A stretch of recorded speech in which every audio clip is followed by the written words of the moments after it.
génération qui a vécu de cette génération où le péché était accru, mais Enoch avait résolu dans son cœur de continuer à marcher dans la crainte de Dieu.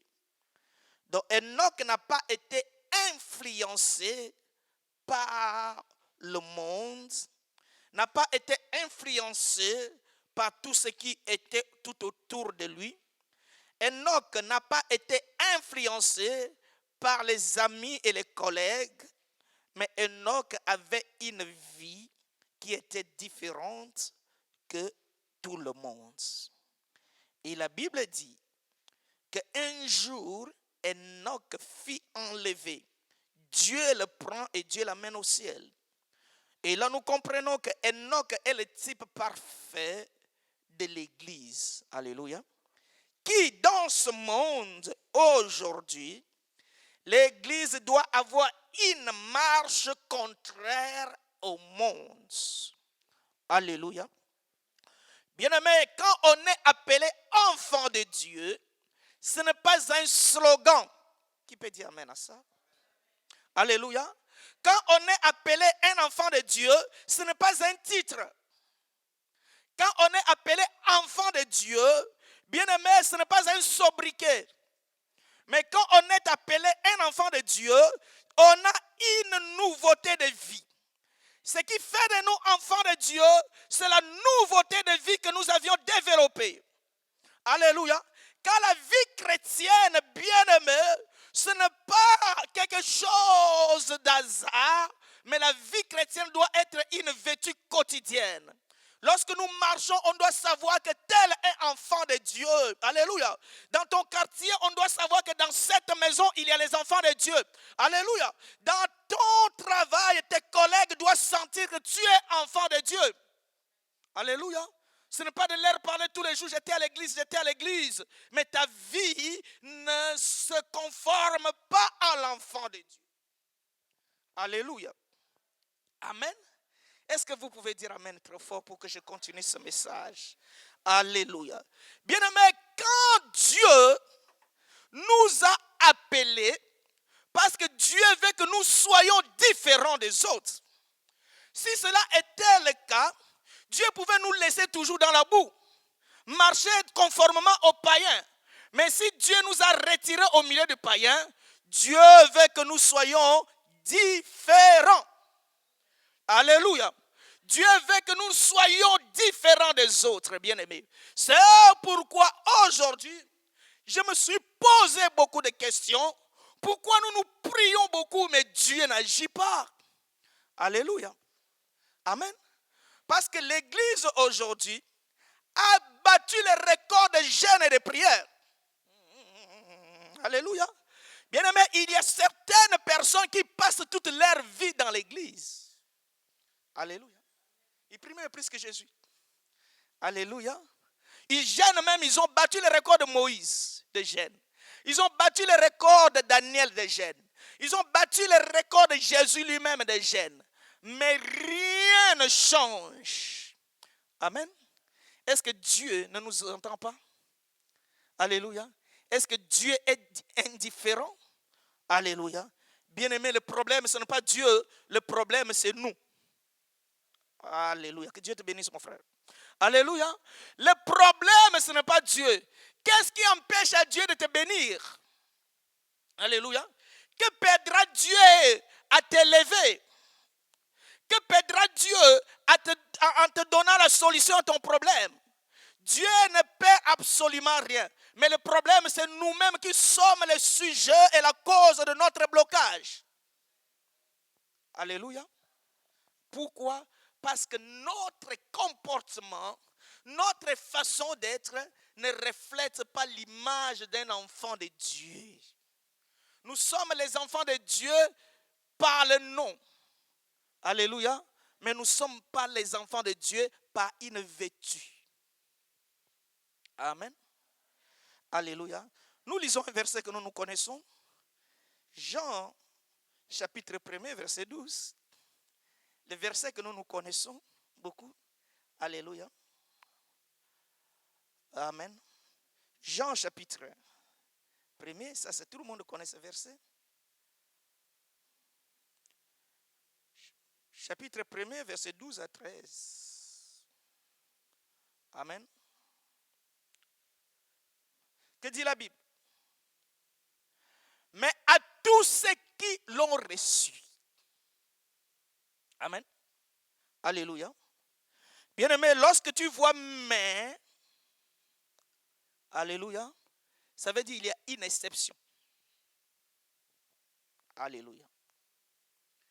Lorsqu'on dit tout le monde doit manger le pain, mais on commence à créer l'exception.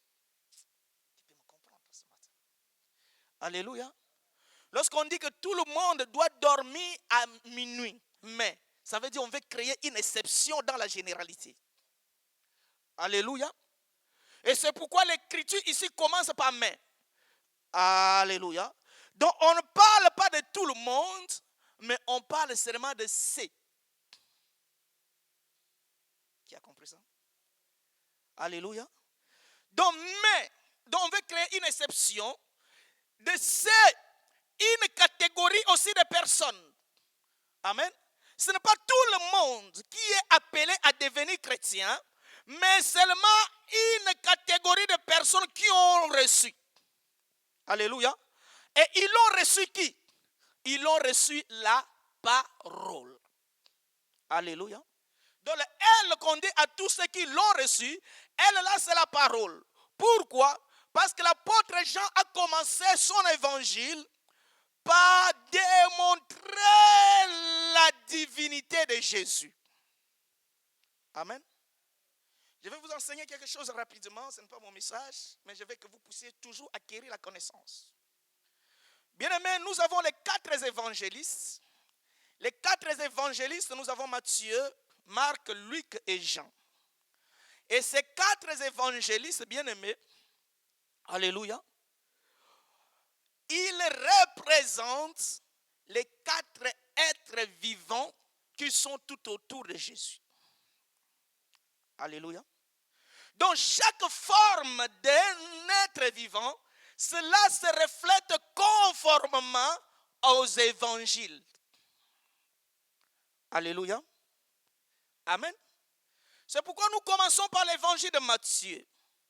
Et la Bible dit que devant son trône, il y a 4 êtres vivants. Le premier être vivant avait la forme d'un lion.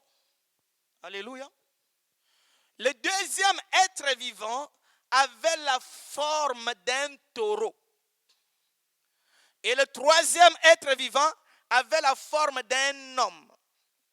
Et le 4e être vivant avait la forme d'un aigle. Alléluia. C'est pourquoi vous, mes enfants, lorsque vous êtes devant un évangile, bien aimé, il faut que vous sachiez la forme dont reflète cet évangile. Alléluia. Je veux que vous puissiez me comprendre ce matin. C'est pourquoi quand Matthieu commence son évangile, Matthieu est en train de démontrer comment Jésus c'est un lion. Alléluia. Matthieu, tu vas voir que chaque évangéliste ne commence pas l'évangile comme tout le monde. Matthieu, déjà dès le début, il veut faire la généalogie de Christ dans son évangile. Alléluia. Et il va commencer par Abraham. Il dit Abraham, alléluia, engendra Isaac. Et Isaac engendra Jacob. Et Jacob avait 12 enfants. Même l'évangéliste Matthieu, j'aime la parole frère, il va chercher un enfant pour faire la généalogie. Alléluia. Il va chercher un enfant qu'on appelle Judas. Amen. Aujourd'hui, il était un 4e fils. Alléluia. Parce qu'avec Dieu, tous les chiffres ont une signification. Alléluia. Donc, évangéliste Matthieu, il n'avait pas affaire à Ruben. Il n'avait pas affaire à Joseph. Il n'avait pas affaire à Benjamin. Il n'avait pas affaire à Dan. Alléluia. il va choisir seulement le quatrième fils de Jacob pour continuer sa généalogie. Alléluia. Et ce quatrième, c'est Judas. Pourquoi Judas? Parce que dans Genèse chapitre 49, lorsque Jacob voulait mourir, il commence à bénir tous les enfants. J'aime ça. Alléluia. Il appelle Judas. Il dit, Judas, tu es comme un lion. Alléluia. Et le bâton royal, le sceptre de royauté, ne quittera jamais ta maison jusqu'à ce que le Shiloh viendra. Amen. Qui peut comprendre ça? Je ne vais pas parler de révélation aujourd'hui. Amen. Donc cela veut dire, dans la lignée de Judas, il y avait un bâton de la souveraineté. Et ce bâton pouvait avoir la continuité. Ce bâton, cette royauté va terminer jusqu'à ce que le Shiloh viendra. Là, c'est Jacob qui prophétise. Parce que le patriarche Jacob, c'est un grand prophète, frère. Alléluia. Et lorsque Matthieu maintenant commence l'évangile, il ramène l'évangile en commençant par Abraham jusqu'à traverser Juda et à venir par David jusqu'à atteindre Jésus. Pour démontrer que Jésus que vous voyez, il est roi. Et c'est lui le lion. Alléluia. Il a la forme de lion dans les lieux célestes qui entourent le trône de Dieu. Amen. Et le deuxième évangéliste, lui s'appelle Marc. Alléluia. Et nous disons que Marc, il a la forme, il est en train de présenter Jésus comme l'être vivant qui avait la forme d'un taureau. Alléluia. Or, nous savons que lorsqu'on voit le taureau, nous voyons la force. Alléluia. La force. Parce que le taureau a la force. Ce n'est pas ça mon message aujourd'hui. Je ne sais pas pourquoi j'entre là. Alléluia. Et quand tu lis l'évangile de Marc, après avoir Marc présenté comment Jésus, alléluia, a été baptisé. Donc Marc commence l'évangile en démontrant le baptême de Christ Jésus. Et immédiatement dans le chapitre 1er, Marc est en train de démontrer que Jésus est allé dans la synagogue et il y avait un homme qui était rempli des esprits impurs. Et Jésus a ordonné à l'esprit impur de s'arrêter. Alléluia. Donc il est en train de démontrer la puissance et la force de Jésus. Lui représente l'être taureau. Amen. Je vais aller rapidement. Et nous avons le troisième évangéliste qui s'appelle Luc. Et nous savons que Luc, il représente l'être vivant qui avait la forme humaine. La forme humaine. Alléluia. Et cet évangéliste Luc, lorsqu'il commence son évangile, il est en train de démontrer Jésus dans son caractère humain.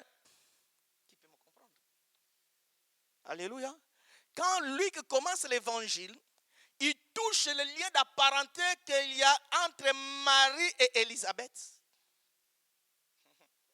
Alléluia. Le lien d'apparenté entre Jésus et Zacharie et Élisabeth et Jean-Baptiste. Amen. C'est Luc qui a parlé de ces choses. Alléluia. Pour nous démontrer que Jésus aussi avait été aussi homme. Alléluia. Il avait une mère.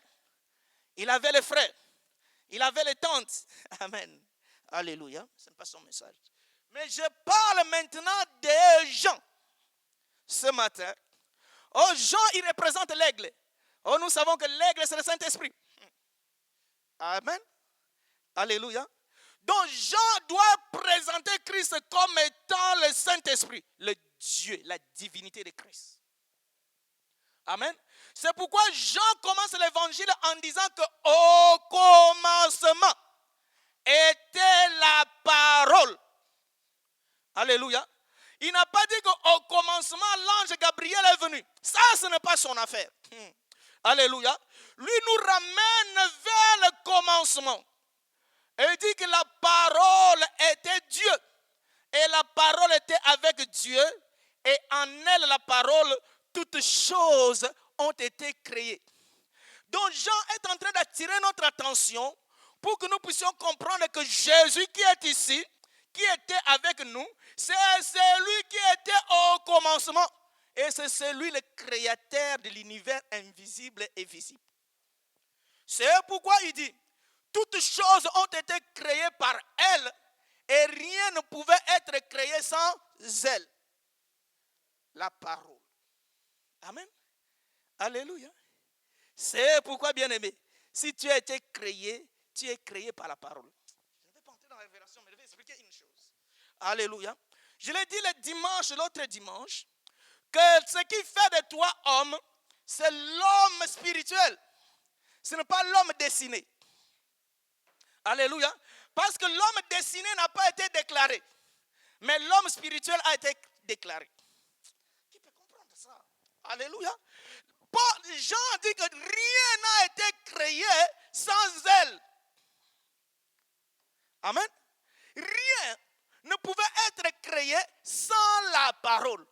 Mais lorsque nous voyons la création de l'homme, il n'y a pas eu une parole déclarée, il y a eu un dessin dessiné. Amen. Nous pouvons dire à Jean, mais Jean, tu t'es trompé, parce que l'homme n'a pas été éclairé par la déclaration. Alléluia. Bien-aimé, ce qui importe à Dieu, c'est l'homme spirituel qui est en toi. Ce n'est pas l'homme physique. Parce que tu n'as pas été créé le jour où tu as été dessiné. Mais tu as été créé le jour où Dieu a dit, créons l'homme à notre image, selon notre ressemblance. En ce moment, Dieu a déclaré et l'homme est créé. Alléluia. Amen. Amen. Et maintenant, Jean dit à tous ceux qui l'ont reçu, cette parole qui s'appelle Jésus. Amen. Je vous ai dit qu'il est une catégorie de personnes, ce n'est pas donné à tout le monde. C'est pourquoi on met mince tous ceux qui l'ont reçu. Donc l'exception est faite seulement à ceux, alléluia, qui vont recevoir la parole de Dieu. Amen. Et ceux qui croient, amen, en son nom.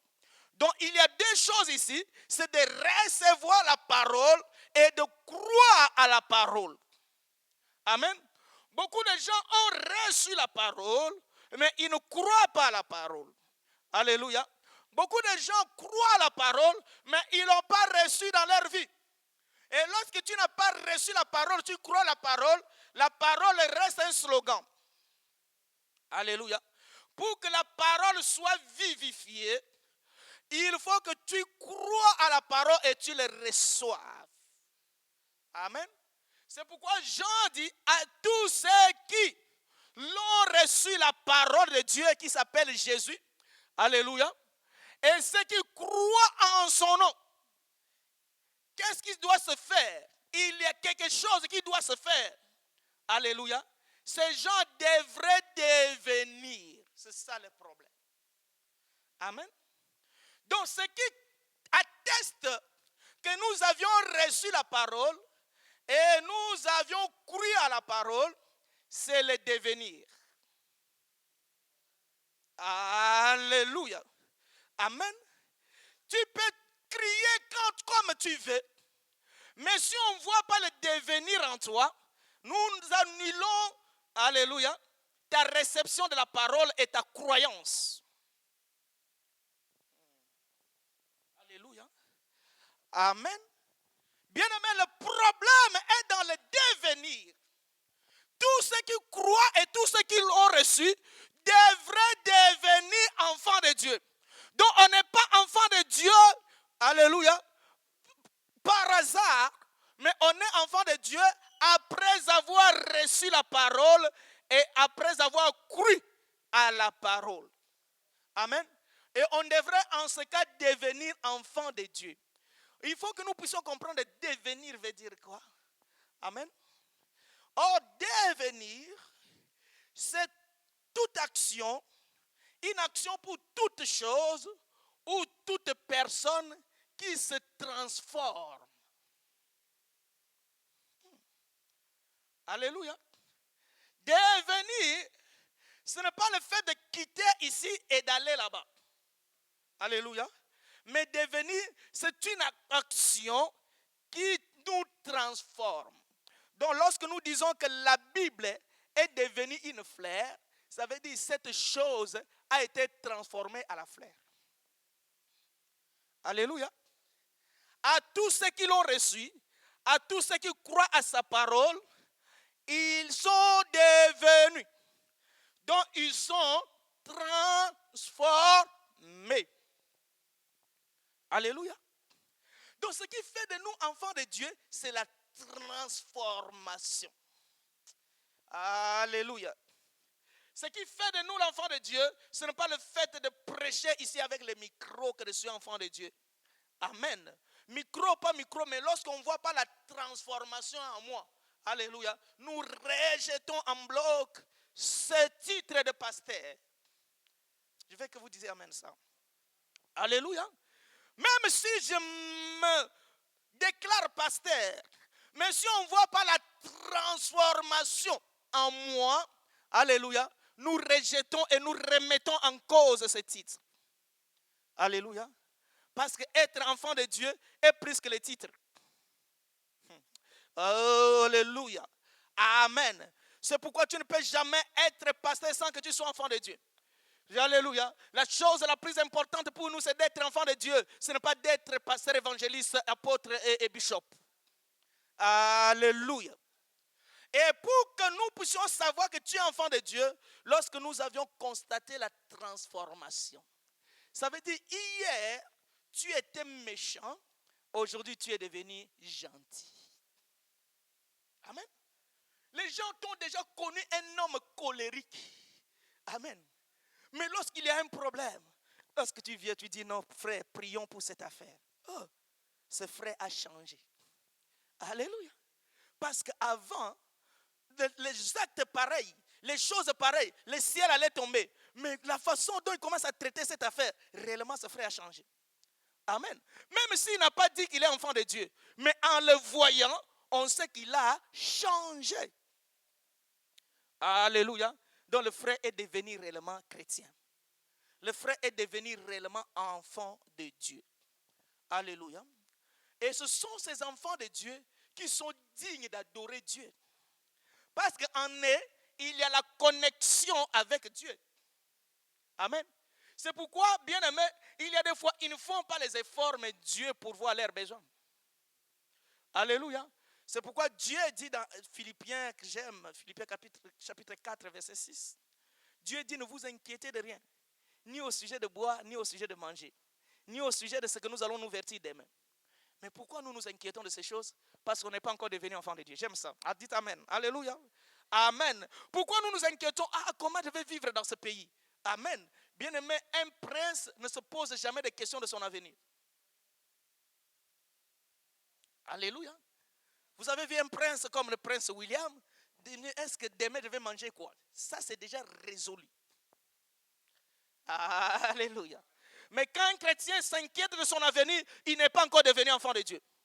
Le jour où tu seras réellement enfant de Dieu, Dieu lui-même prendra soin de toi. Parce que Philippiens dit que votre Père céleste connaît ce que vous avez besoin. Alléluia.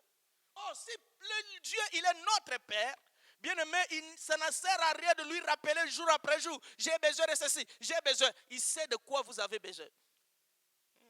Amen. C'est pourquoi j'ai compris une chose, que ce qui importe aux chrétiens, ce n'est pas de demander, mais c'est d'adorer Dieu. Alléluia. Donc quand un chrétien devient adorateur, c'est pourquoi Dieu ne cherche pas les demandeurs, mais il cherche les adorateurs. J'aime ça. Alléluia. Dieu n'a jamais cherché les demandeurs, mais Dieu a toujours cherché les adorateurs. Parce que lorsque tu es devenu adorateur, tes demandes sont résolues automatiquement. Alléluia. Amen. Et le verset 13, mon frère. Amen. Tous ceux qui l'ont reçu, ils sont devenus enfants de Dieu. Alléluia. Mais non, ils ne sont pas devenus enfants de Dieu, pas par le sang. Alléluia. Ni de la volonté de la chair. Amen. Tu n'es pas enfant de Dieu parce que toi tu le veux. Amen. Tu n'es pas l'enfant de Dieu parce que ton père est enfant de Dieu. parce que ton père est pasteur, parce que ta mère sert Dieu, parce que ta mère est intercesseuse. Bien-aimé, ça ce n'est pas par le sang. Le sang ne transmet pas, alléluia, le lien d'enfant de Dieu, frère. Alléluia. Ton père peut être pasteur, tu vas te retrouver à l'enfer. Alléluia. Ta mère peut servir Dieu, mais tu peux te retrouver à l'enfer. Parce que la transmission de ce statut d'enfant de Dieu ne se fait pas par le lien de sang. Alléluia. Non seulement par la volonté de la chair. Oh, aujourd'hui, qu'est-ce que nous constatons? Il y a les gens qui consacrent les gens par la volonté de la chair. Alléluia. Comme tu es mon fils, tu dois me remplacer. Ça, c'est la volonté de la chair. Dites amen. Alléluia. Amen. Même si le fils ne connaît pas Dieu, même si le fils n'a pas l'appel, mais il ne peut pas accéder au ministère parce qu'il est le fils. Alléluia. Parce que tu es la femme du pasteur, tu dois être pasteur. Je ne suis pas contre, mais il faut qu'il ait réellement l'appel. Amen. Parce que là, nous comprenons qu'il est devenu par la volonté humaine, la volonté de la chair. Alléluia. C'est pourquoi, bien-aimés, ce que nous appelons aujourd'hui les enfants de Dieu, par la chair, par la nature, par l'église, peut-être que Dieu ne les reconnaît pas. Alléluia. Pourquoi? Parce qu'on devient enfant de Dieu par la transformation de vie. Alléluia. Ce n'est pas par l'ancienneté dans l'église. Alléluia. Ce n'est pas par le soutien. Alléluia. Amen. Ce n'est pas par le soutien des offrandes et les dîmes. Amen. Tu peux payer les dîmes et les offrandes de tous les jours, tu vas te retrouver à l'enfer. Qui peut dire amen à ça, frère? Bien-aimé, c'est la réalité.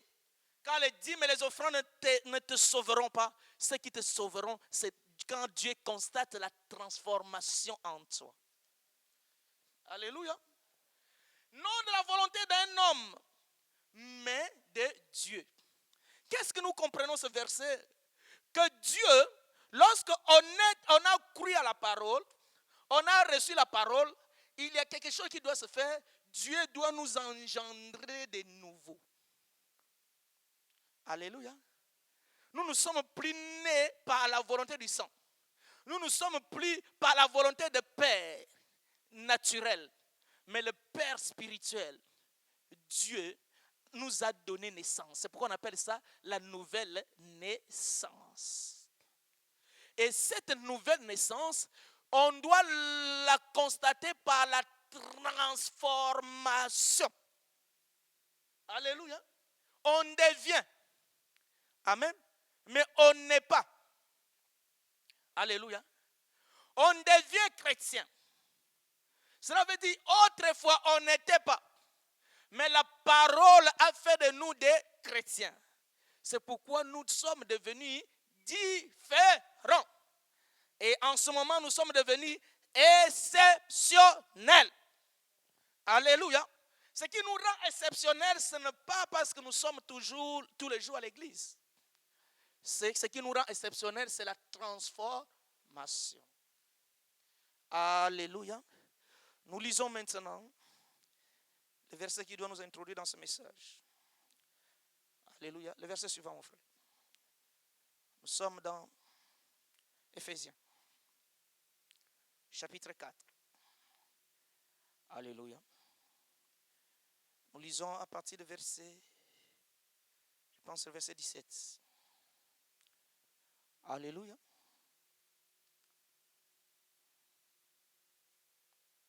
Amen. Éphésiens chapitre 4, verset 17. La Bible dit, voici donc ce que je dis et de ce que je déclare dans le Seigneur. Alléluia. C'est que vous ne devez plus marcher comme les païens. Alléluia. Alléluia. Dont les chrétiens ont une marche et les païens aussi ont une marche. La marche d'un chrétien doit être différente de la marche d'un païen. Alléluia. la façon d'être d'un chrétien doit être différente à la façon d'être d'un païen. C'est pourquoi, bien aimé, Enoch, s'il était enlevé, ce n'est pas parce qu'il s'appelait Enoch. Alléluia. Parce que sa façon de marcher était différente des autres personnes de sa génération. Alléluia. Amen. C'est quoi Paul est en train de parler aux Éphésiens. Amen. Paul est en train de tirer la sonnette d'alarme aux Éphésiens, de marcher. Alléluia. De marcher, de ne pas marcher comme les païens, mais de marcher comme étant les enfants de Dieu. Parce que les païens ont une marche contraire à la marche des enfants de Dieu. Pourquoi, bien-aimés frères? Parce que, écoutez-moi frère, pourquoi? Parce que dans le chef de païens, je vous ai expliqué le cœur de l'homme, combien le cœur a les 5 sens. Il y a un sens qui est très très capital dans un homme qu'on appelle la conscience. Alléluia. Et lorsque toi tu n'es pas enfant de Dieu, ta conscience est corrompue. Alléluia.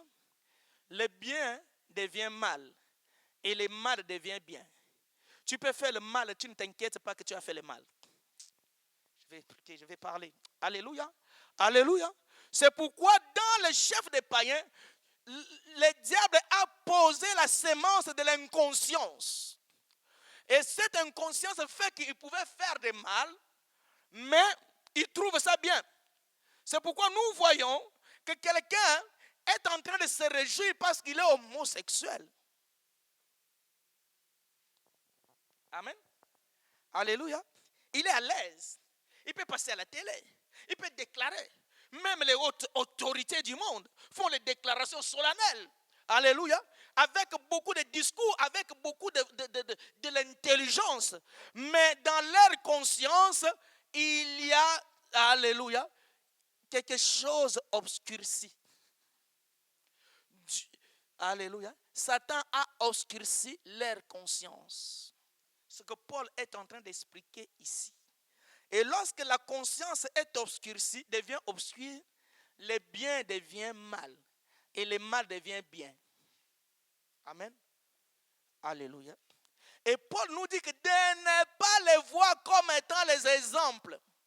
Que eux ne soient pas nos exemples. Parce que eux, leur conscience est obscurcie. Ils marchent selon la vanité de leurs pensées. Ça veut dire que leurs pensées les poussent à faire du mal sans s'inquiéter. Alléluia. C'est pourquoi quand quelqu'un est terroriste, même il a tué beaucoup de gens, il se réjouit. Il y en a qui exhibent les crimes. Je vais expliquer les choses. Alléluia. Il est content de faire le mal et il se réjouit comme tel. Amen. Pourquoi sa conscience ne lui parle pas que ce que tu viens de commettre, c'est un mal? Alléluia. Parce que sa conscience est obscurcie. Et Paul nous interdit de marcher par rapport à eux. De ne pas les avoir comme nos exemples. Parce qu'eux, ils marchent selon la vanité de leurs pensées. Leurs pensées les poussent toujours au mal, au mal, au mal et au mal. Alléluia. Mais un enfant de Dieu, sa pensée doit lui pousser à faire du bien, à faire du bien, à faire du bien. Alléluia. Le verset suivant, mon frère. Alléluia. Amen. Selon la vanité de leurs pensées. Ils ont l'intelligence obscurcie. Tu peux voir, il lit les discours avec éloquence. Il peut résoudre les grands problèmes de mathématiques. Mais son intelligence, l'intelligence dont on parle ici, ce n'est pas l'intelligence de répondre par 1 plus 1 égale 2. Alléluia. C'est l'intelligence et la connaissance qui se trouvent dans le sens, dans les 5 sens du cœur. Amen. Donc parce que dans le cœur, nous avons l'intelligence, la connaissance, la volonté, quoi encore? L'incrédulité. Alléluia. Et les pensées. Amen. Mais ceux-là qui sont des païens, leur connaissance est obscurcie. Ça veut dire le Satan a voilé leur connaissance. Amen. On peut lui dire que pour que tu deviennes riche, il faut tuer ta mère. Il va le faire. Amen. Alléluia. Pour que tu accèdes à telle fonction, il faut que toi tu sortes avec le chef. Il va le faire parce que la conscience est obscurcie. Amen. Alléluia. Pour que toi tu puisses avoir de la promotion, il faut que tu deviennes homosexuel. Il va l'accepter parce que sa conscience est obscurcie. Il ne voit plus le mal, mais il voit là où il y avait le mal, lui le voit en bien. Alléluia. Et Paul nous interdit de ne pas les avoir comme un exemple, de ne pas marcher comme eux, parce que nous sommes exceptionnels. Amen. Même si la chose est, comme je l'ai dit, légalisée ou officialisée par les institutions de ce monde, mais si c'est un péché, ça demeurera toujours péché. Alléluia. Bien aimé, le dimanche dernier, je disais, même si l'avortement, alléluia, est légalisé, mais pour nous, l'avortement reste toujours péché. Alléluia.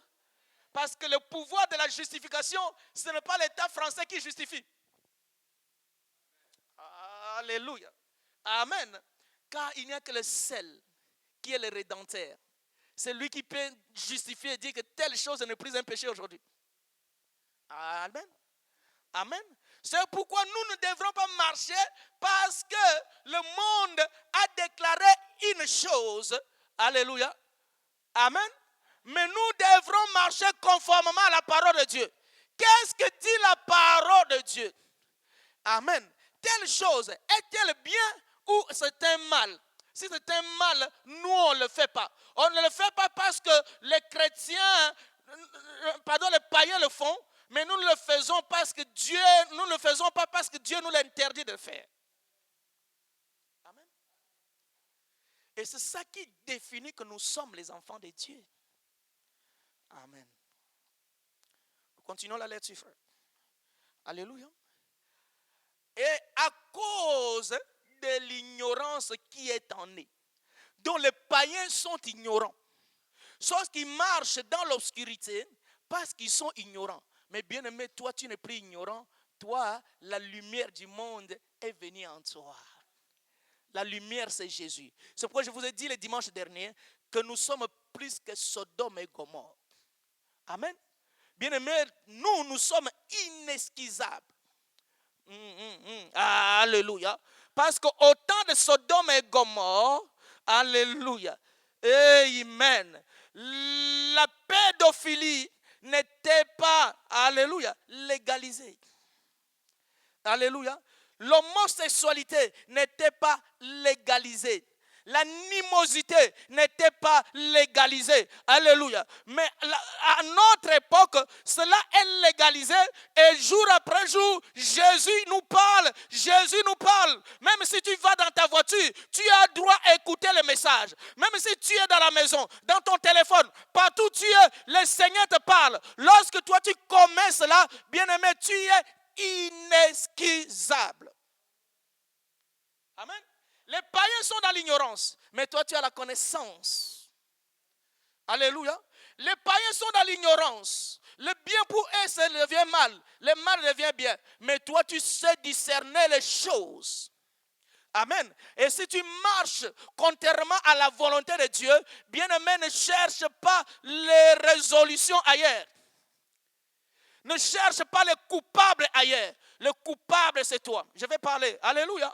Amen. Bien-aimé, il ne faut pas que tu ne puisses pas abandonner le péché pour dire que ce sont les possessions. Alléluia. Tu continues à vivre dans la prostitution. Tu dis je suis possédé. Tu n'es pas possédé, bien-aimé. C'est toi qui ne veux pas abandonner la chose. Amen. Tu ne veux pas prendre la décision d'abandonner cette vie. Mais ne te cache pas derrière la possession pour qu'on puisse te délivrer. Amen. Alléluia. Parce que les apôtres n'ont pas pu délivrer les gens. Les apôtres, ils ont démontré aux gens Jésus et il leur ont dit, alléluia, repentez-vous. Je vais parler, frère. Alléluia.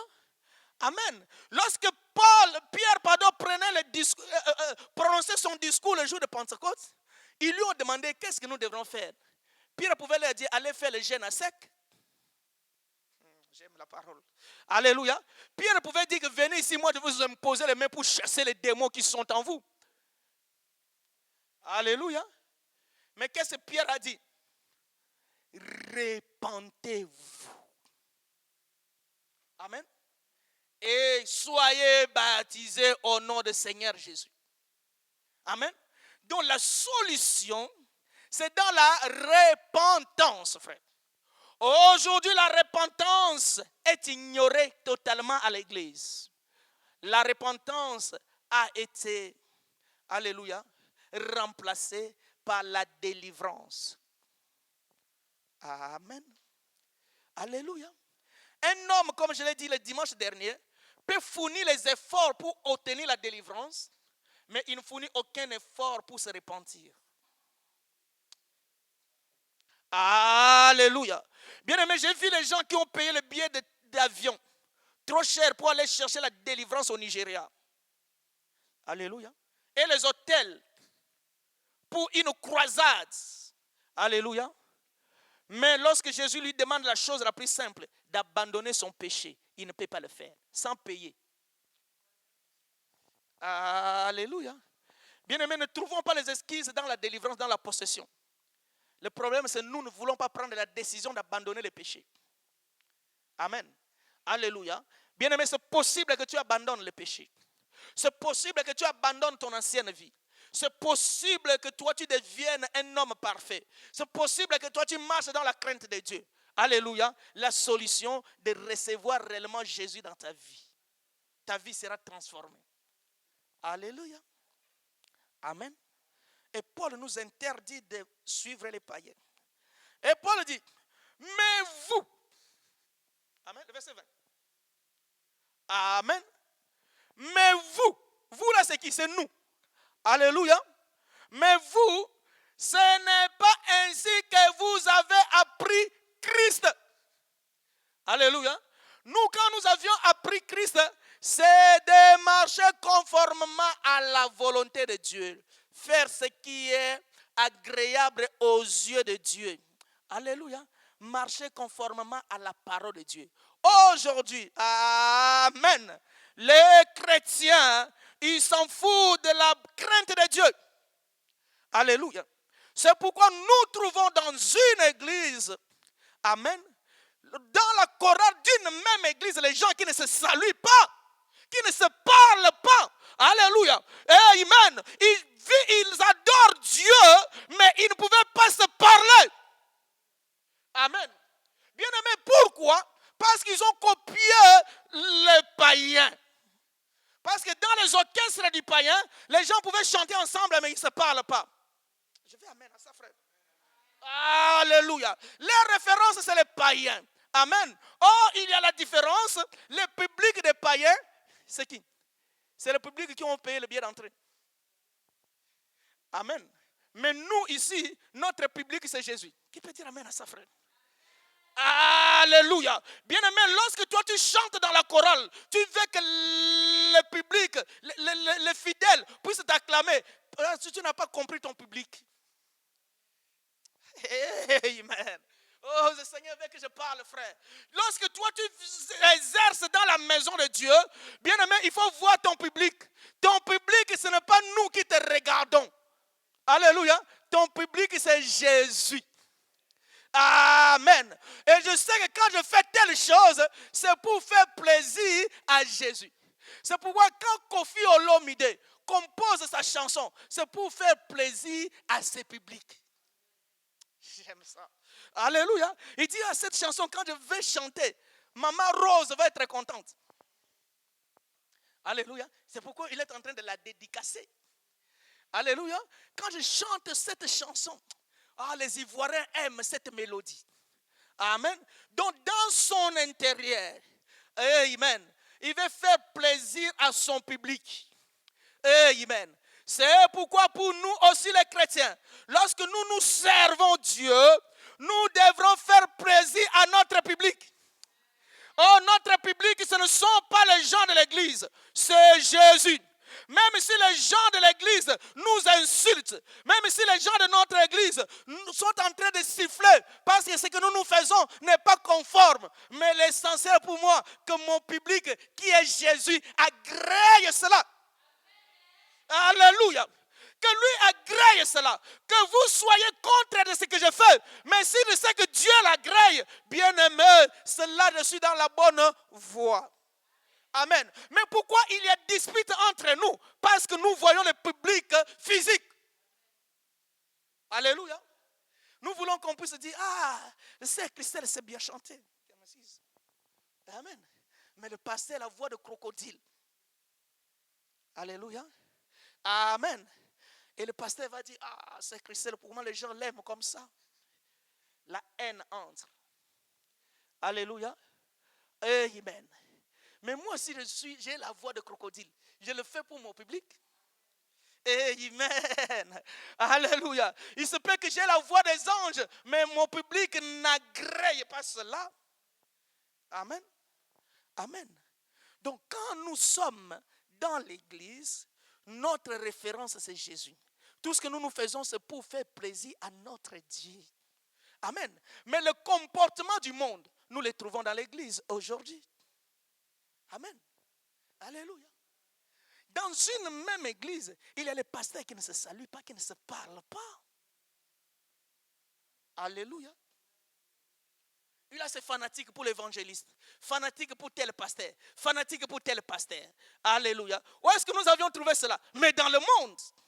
Paul nous interdit de ne pas marcher comme les gens du monde. Mais moi, j'ai vu dans le monde, il y a les fanatiques de Jibien Piana, les fanatiques de Fali Poupa, les fanatiques de celui qui vient de mourir. Alléluia. Ça, c'est un comportement du monde. Mais dans l'église de Dieu, alléluia, tous nous sommes les fanatiques de Jésus. Amen. Alléluia. Et lorsque nous constatons ces choses dans l'église, bien-aimés, alléluia, nous serons punis sévèrement par Dieu. Alléluia. Amen. Dans l'église de Dieu, lorsque un frère a reçu, tout le monde est jaloux. Amen. Acclamons le Seigneur pour la bénédiction des frères. Il y en a qui acclament seulement pour acclamer. Amen. Alléluia. Oh, mais pourquoi lui, pas moi? Dans ton cœur. Bien-aimé, tu te bloques. Je parle, laisse-moi parler. Alléluia. Nous sommes les premiers à chanter que Dieu fait chaque chose à ton temps. Amen. Oh, oui, mais il a fait un temps délai et ton temps aussi viendra. Mais pourquoi tu ne veux pas? Lorsque Dieu commence à faire à son temps, tu es jaloux. Alléluia. C'est un comportement des païens, frère. Ce ne peut pas être un comportement des enfants de Dieu. Amen. Ton frère a eu les papiers. Ça commence à venir. Amen. Je glorifie le Seigneur. Amen. Ton frère a eu le travail. Oh, Dieu soit loué. Donc ça veut dire que ça commence à venir. Amen. Mais c'est dans le monde où lorsque quelqu'un commence à avoir la promotion, les gens vont se comploter contre lui. Lui créer les histoires. Mais nous trouvons le même comportement dans l'église, frère. Amen. Paul nous interdit de marcher par rapport aux païens. Mais tous les comportements des païens, nous les trouvons à l'église. Et à l'église encore, c'est beaucoup plus pire. Dites amen, frère. Alléluia. J'ai vu les païens qui se soutiennent. Alléluia. Un païen, il sait que là-bas, on cherche les gens pour travailler. Moi, un frère m'a dit ça, il dit, pasteur, je ne comprends pas. Un frère sait que non, on cherche les gens pour travailler là-bas. Il connaît qu'à l'église, il y a beaucoup de chômeurs, mais il n'aide pas. Alléluia. La haine est en train de régner dans l'église. La jalousie est en train de régner dans l'église. L'esprit de Caïn est en train de régner dans l'église. Ça veut dire Caïn, écoutez cette révélation. Alléluia. Abel était mort le jour de sa bénédiction. Alléluia. Il serait mieux qu'il reste seulement sans bénédiction. La bénédiction l'a tué. À cause de la haine qui régnait à l'église. Amen. Il y en a beaucoup qui sont morts parce qu'ils sont bénis. Dès le jour qu'ils ont dit que Dieu m'a béni, la guerre a commencé. Par qui? Par ses propres frères à l'église. Amen. Et dans tel comportement, on ne peut jamais s'identifier comme étant les enfants de Dieu. On est les enfants de païens, frère. Alléluia. Dans l'église de Dieu. Alléluia. C'est là où règne l'impudicité. Amen. Les sœurs qui séduisent les pasteurs. Amen. Est-ce qu'on peut acclamer le Seigneur? Alléluia. Amen. Bien-aimé, un jour, une sœur m'a appelé en pleine nuit qu'elle avait le problème. Oh, la sœur voulait me séduire. Amen. Et je l'ai trouvé tellement mal habillé. Je ne peux pas rester longtemps parce que l'endroit était tellement horrible. Et je suis sorti. Et quelques années après, la sœur a dit non, le pasteur Jean-Claude est un pasteur. Parce que je l'ai tenté. Alléluia. Si tu étais toi, tu allais tomber. Amen. Alléluia. C'est pourquoi je préfère aller en prison. Mais de rester le chef des esclaves chez Potiphar. Qui a compris cela? Alléluia. Je préfère aller en prison, innocent, mais de rester le chef d'esclaves chez Potiphar. Amen. C'est Joseph bien-aimé. Il n'a pas regardé les avantages de la femme de Potiphar. Alléluia. Mais il a préféré aller en prison, la souffrance dans alléluia. Amen. Alléluia. Bien-aimé, un chrétien, même si tout le monde dit que non, tu vas souffrir, laisse-moi souffrir pour mon Dieu. Alléluia. Amen. Ça devient un rythme quand tu viens en Europe, tu abandonnes ton mari en Afrique, tu trouves un autre mari ici. Amen. Je vais parler, frère. Amen. Pour avoir les avantages. Amen. Bien-aimé, je ne le fais pas parce que je suis un chrétien. Je préfère manger dans le resto du cœur, alléluia, tout en restant fidèle à mon mari et ma femme. Amen. Alléluia. Même si je n'obtiens pas ce que vous obteniez, mais je sais que Dieu fait chaque chose à son temps. Amen. Je souffre maintenant, mais je le fais pour mon Dieu. Je ne peux plus vivre dans la compromission. Si tout le monde le fait, moi je ne le fais pas parce que je crains Dieu. Je suis un enfant de Dieu. Je ne marche pas comme vous. Vous êtes les païens, mais moi je suis chrétien. Amen. Mais qu'est-ce que nous constatons? Les chrétiens dans l'église se comportent conformément aux païens. Tout ce que les païens font, eux aussi le font. Alléluia. Amen. Oh. Et tu vas voir dans une chorale. Je vais attaquer la chorale. Alléluia. C'est là où les gens changent les copains et les copines comme ils changent les habits. Amen. La prostitution est en train de se commettre. Alléluia. Le chef de chorale avec la sœur-telle. La sœur-telle abandonne seule et prend l'autre. Ça continue, ça continue. Amen. Bien aimé, si tu es prostitué, il y a des prostituées qui s'exhibent là-dessus, la nationale 7. Ah, moi, pasteur, les gens vont dire Amen. Amen. Les prostituées s'exhibent tous les jours sur les nationales 7 en train de chercher les clients. Vas-y bonnement. Alléluia. Ici, c'est le lieu sacré, frère. Amen.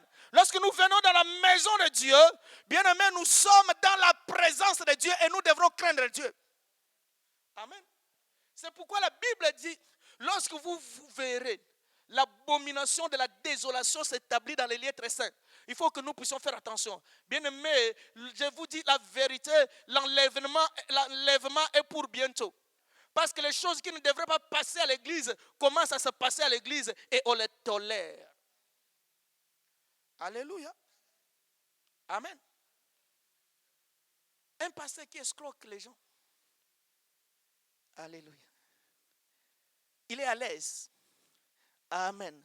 Des chrétiens qui se mentent entre eux. Alléluia. Les chrétiens qui viennent même mentir le pasteur. Moi, beaucoup de gens me mentent. Je sais que tu me mens. Ne pensez pas tout ce que j'accepte, vous avez la raison. Je sais que ça, c'est un mensonge. Amen. Alléluia. Il y a un frère qui m'a dit, pasteur, si quelqu'un est en train de mentir, toi seulement fais-lui plaisir en acceptant. Alléluia. Quelqu'un est en train de te mentir. Toi, tu sais que ça, c'est un mensonge. Mais fais-lui plaisir en acceptant. Amen. N'a pas croire. Amen. Alléluia. Mais le mensonge devient quelque chose de facile dans l'église. Les chrétiens ne se gênent pas en se mentant. Alléluia. Alléluia. Bien aimé, nous devrons. Ça, c'est un comportement des païens. Alléluia. Mais nous sommes des enfants de Dieu. Nous devrons faire ce qui est conforme à la volonté de Dieu. Amen. Alléluia. Et là où on voit les vrais chrétiens, c'est dans les fêtes. Le pasteur, il faut quoi chanter? C'est toujours pendant la fête que les enfants de Dieu sont tombés.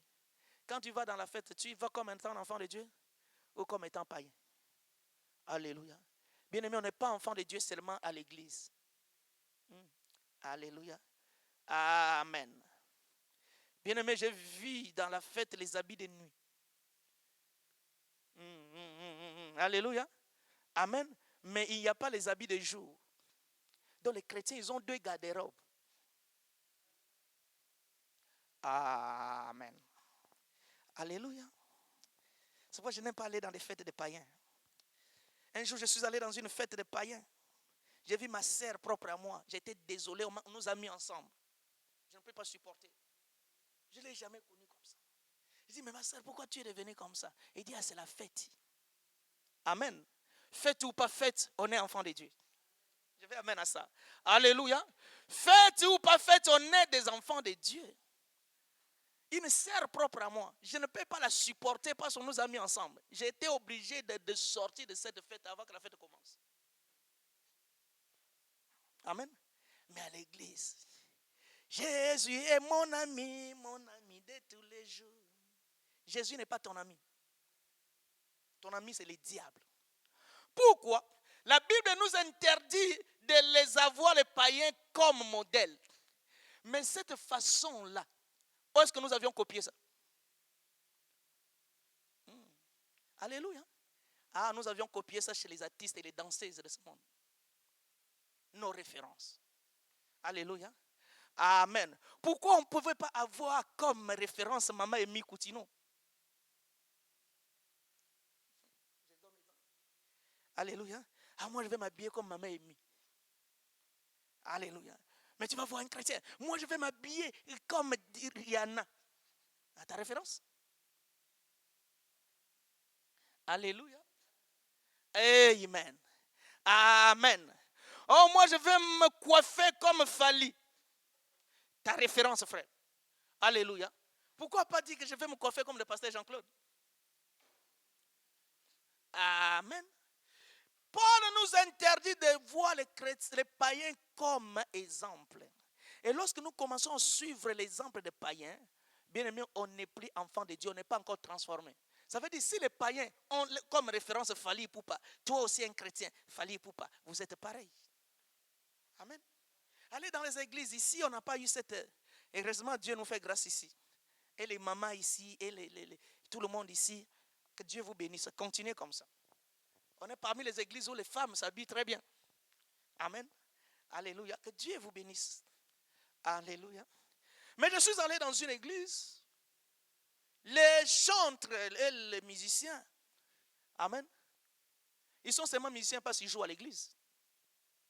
Leur façon d'être et leur façon d'entrer. Moi, je pensais que je joue. Alléluia. Je me suis trompé. L'auditoire. Et puis si j'étais dans l'église ou j'étais dans un concert du monde. Alléluia. Parce que la façon dont elle les sœurs et les frères se sont habillés. Amen. N'a rien à voir avec les chrétiens. Les pantalons coupés ici. On voit les genoux. Alléluia. Les frères à l'aise à l'église. Amen. est-ce que ce pantalon-là, est-ce que, laissez-moi vous dire une chose. Jean-Baptiste avait mis ce pantalon. Ou est-ce que nous avions copié cela, frère? Qui peut dire amen à ça? Alléluia. Si nous cherchons maintenant d'où ça vient, tu vas voir que ça vient dans le monde. Amen. Tout ce qui est dans le monde, nous les copions et nous les amenons dans l'église. Amen. Il n'y a pas de différence entre les païens et les chrétiens. La différence c'est seulement parce que toi tu viens à l'église et ils vont à la boîte de nuit. Mais quand on sort, quand ils sortent le matin, ils sortent le matin, toi aussi tu sors, on se croise, on est pareil, identique. Amen. C'est pourquoi, bien-aimé, je vais finir par là. Dans 2 Corinthiens chapitre 6, verset 14, rapidement. Alléluia. La Bible dit, ne vous mettez pas ensemble sous un même joug. Alléluia. 1 Corinthiens chapitre 6, verset 14, s'il vous plaît. Ne vous mettez pas ensemble sous un même joug avec les infidèles. Alléluia. C'est ça? Alléluia. C'est 2 Corinthiens, pas 1. Alléluia. 2 Corinthiens chapitre 6. Amen. Ne vous mettez pas ensemble sous le même joug avec les infidèles. Car quel rapport entre... Visionnez-moi ça s'il vous plaît. Rapidement. Amen. 2 Corinthiens chapitre 6, verset 14.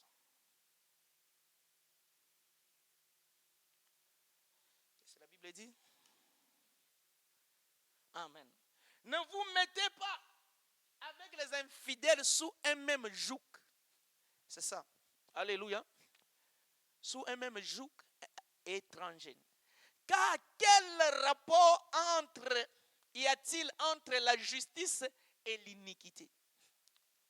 Bien aimé, la justice et l'iniquité ne pouvaient jamais cohabiter. Et quand la justice et l'iniquité commencent à cohabiter, on est perdu. Alléluia. Amen. Ou qu'y a-t-il de commun entre la lumière et les ténèbres? Amen. Tu vas voir un pasteur, tout son entourage, c'est les païens. Alléluia.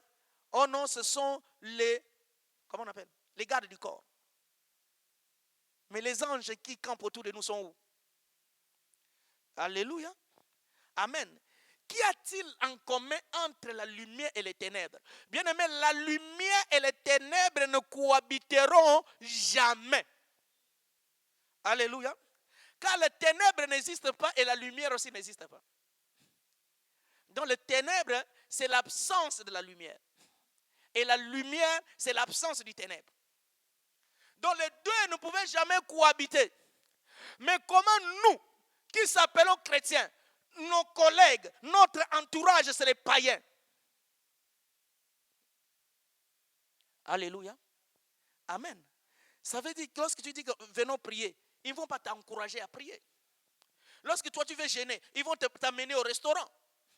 Alléluia. Parce qu'il n'y a pas de cohabitation. Amen. Nous continuons la lecture. Quel accord y a-t-il entre Christ et Bélial?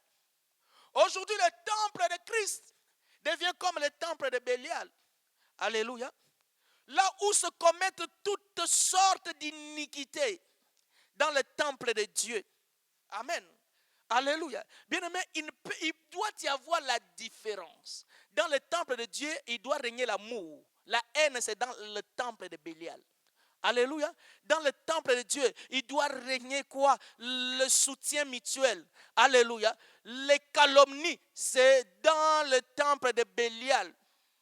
Alléluia. Amen. Mais le plus grand médiseur, c'est ça? Alléluia. C'est dans l'église. Là, il y a la médisance dans tout le point. Alléluia. Amen. Bien-aimé, laissez-moi parler quelques minutes, s'il vous plaît. Alléluia. Bien-aimé, si tu n'as pas l'information d'une chose, il ne faut pas le dire. Alléluia. Amen. Il y a un pasteur qui m'a parlé ce matin, j'ai aimé ça. Il dit, il y a une sœur qui chantait, c'est une chante. Et il va à la télé, on lui pose la question.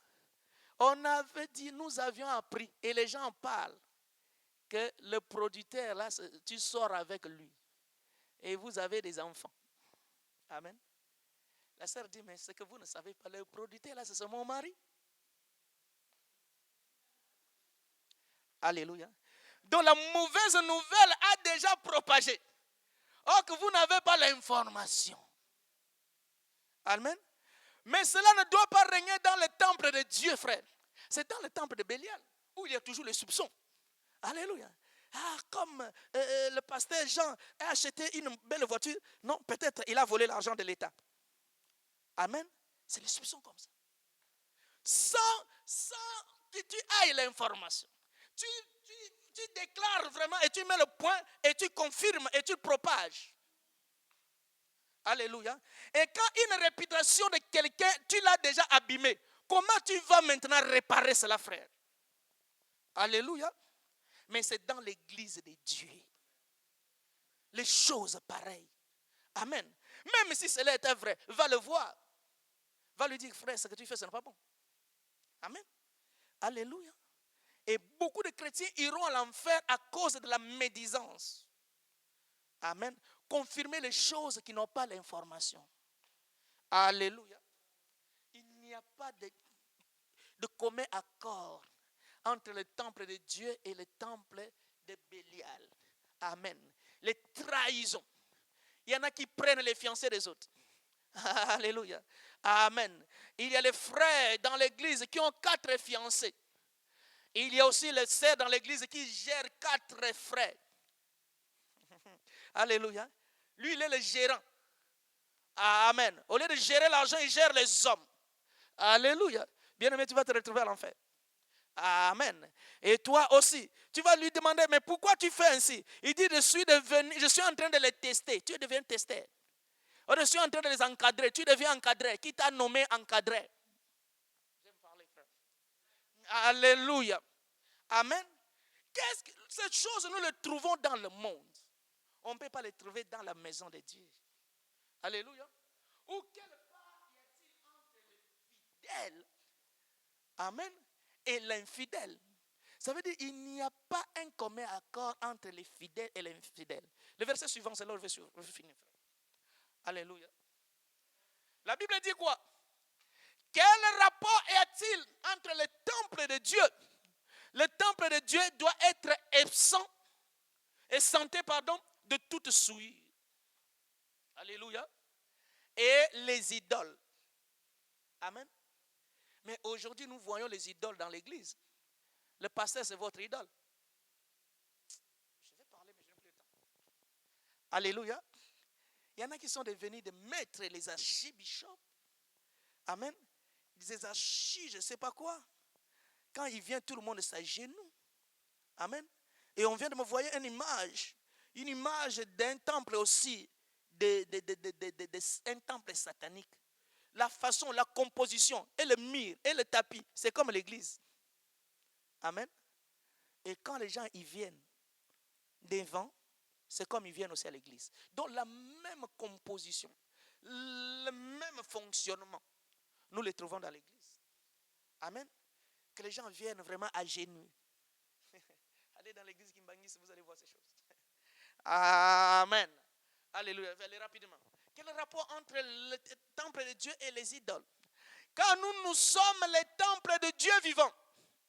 Comme Dieu l'a dit, j'habiterai et je marcherai au milieu d'eux. Je serai leur Dieu et ils seront mon peuple. Bien-aimé, tu dois réaliser que tu es le temple de Dieu, frère. Amen. Et quand tu réaliseras cela, tu ne vas pas introduire dans le temple de Dieu tout ce qui est mal. Amen. Le dernier verset, verset 17. Alléluia. Qu'est-ce que la Bible dit? La Bible dit, sortez au milieu d'eux. Amen. C'est pourquoi, sortez du milieu d'eux. C'est pourquoi quand tu viens à l'église, un frère ou une sœur t'amène dans le péché, sors dans leur entourage. Amen. Tu viens dans l'église, il y a un groupe de gens et ils ne sont là seulement pour parler des autres, des autres, des autres. Sors au milieu d'eux. Alléluia. Tu viens dans l'église, il y en a qui sont en train de préparer comment aller commettre le péché. Sors au milieu d'eux. Viens. Alléluia.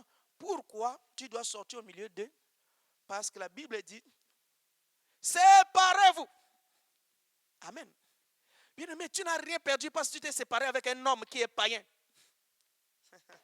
Alléluia. Même si tu te dis tu es orgueilleux, je suis orgueilleux pour Jésus. Alléluia. Tu es ceci, je dis tout ce que tu veux, mais je le fais pour Jésus. Amen. Sortez au milieu d'eux. Séparez-vous, dit le Seigneur. Ne touchez pas ce qui est impie et je vous acquéris. Amen. Alléluia. Bien-aimé, tu dois sortir. Tu te lèves, s'il te plaît. Nous allons prier. Si le Seigneur t'a parlé,